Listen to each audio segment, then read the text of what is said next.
Zombie apocalypse. Kaning gitagna nga zombie apocalypse ang ako lang pananaw ni mga friends.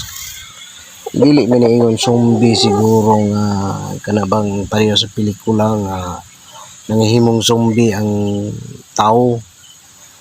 Sa ako lang analysis anyway, I ask the Almighty One na this will not happen and that it will not happen. Hindi na yun mangyari. Hiningi ko na sa Panginoon yun na hindi na mangyari. So how I wish lang na grant niya yun na wala nang zombie apocalypse na mangyari dahil sa kung totoo yun ng mga zombie apocalypse, yung mga zombie sa pelikula na nagganon ang mga tao for the end time, pangit yun. But the way I used to analyze with that prediction of Nostradamus, yung zombie apocalypse, hindi yung zombie apocalypse kung sa akin lang. Yung mga sa aking analysis, yung mga aswang ba sa paligid natin, dahil marami na parang ngayong mga aswang sa paligid natin. Yung mga aswang ba na normal lang ng pagkatao nila, yun siguro ang ibig sabihin ng zombie apocalypse na sinabi ni Nostradamus na mangyari. Yan, apocalypse means the end time, nang malapit na matapos ang daigdig. So yun siguro, hindi ko lang ko sure, but as I said, I asked the Almighty One, hindi na yun mangyayari. Ngunit bakit ba may magkakaroon ng zombie apocalypse? You know my friend, marami na pala ngayon ang mga aswang sa natin, sa paligid natin. Yung may mga tao na hindi naman sila naging bantog na aswang, ngunit aswang pala. Yan, marami na ako nakita. Huwag lang nating huwag lang nating paalam kung sino-sino yung mga aswang sa paligid natin. Ngunit super dami na pala. So pag nagkakaroon ng zombie apocalypse, yun, kung yun ang ibig sabihin ni Nostradamus sa zombie apocalypse, dadami yung mga aswang sa paligid. Hindi ibig sabihin na yung mga zombie na sa pelikula na ganun. Siguro pag nagkakaroon man ng mga zombie apocalypse, ang aswang yon na mga natural na tao, titingnan mo parang natural na tao pero mga aswang na pala. So yun, dahil sa paligid natin ngayon, so, nakita ko na mayroong mga 13 years old, 14 years old, mga aswang na pala sila. Yan. Wag nyo na lang itanong kung paano ko nalalaman, basta't alam ko ng mga aswang na sila. So siguro mangyayari, kayo naman ng mga aswang na nakakinig dito, wag nyo namang ipagkalat yung mga abilidad ninyo na padamihin nyo ang inyong mga lahi.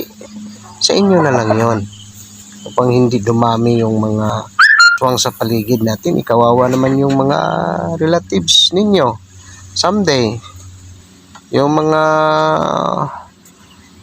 yung mga kasunod na mga offspring, maging aswang din sila. So kawawa naman yun sila. So yun lang, yun ang mga analysis ko sa zombie apocalypse. Parang hindi ako magkakamali nun. Ngunit kung yung sa pelikula na parang ganun klaseng na pagka-zombie, inano ko na yun ang Panginoon na huwag nang mangyari na ganun ang mga pangyayari. Ngunit yung aswang, mga tao na marami pala, just imagine ka, marami akong mga friend na hindi naging bantog yun ng aswang, ngunit alam ko ng mga aswang pala sila. Ang dami pala nilang aswang. So hindi naman natin pinahiya yun, mga tao na aswang na sila, hindi naman. Sulong na huwag nyo lang akong galawin. Basta't huwag nyo lang akong galawin. Huwag nyo lang akong tangkain na maging katulad ninyo. Dahil ayoko talaga yun. Ayoko maging aswang. Huwag nyo tangkain na gawin yung katulad ninyo. Huwag nyo akong tangkain na gawa ng kabulastugan. Huwag nyo akong aswang. Hindi ko kayo ipapahiya sa ano eh.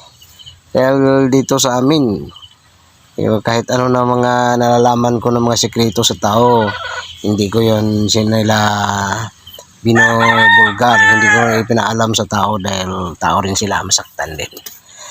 So, marami akong friend na aswang. Friend lang, that's why. Huwag nyo upang hindi masira ang friendship natin, huwag kang magdangkang masama sa akin. Okay pa rin tayo kahit naging aswang ka o ano ka man, basta sa akin wag ka lang gumawa ng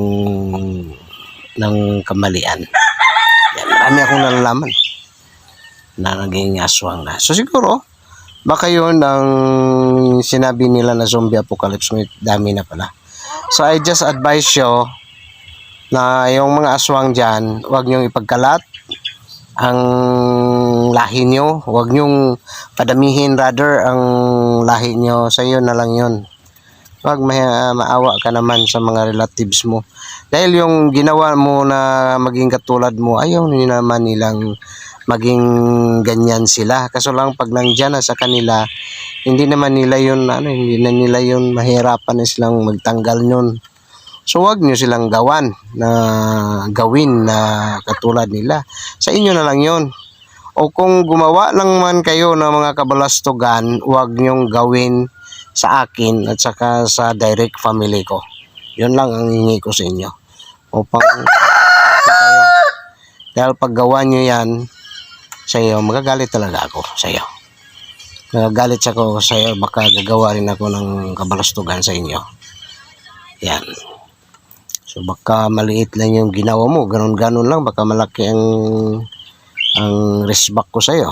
So wag kayong gumawa ng mga pangit sa direct family ko at sa akin.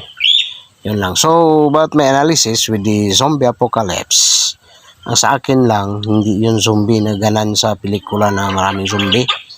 Ano yun? Aswang. Aswang, dadami yung mga aswang dahil basta dami. Upang hindi nyo matrace, baka sabihin ko saan sila natin makikita. Kapag hindi nyo matrace, huwag ko na lang sasabihin sa inyo, basta't madami.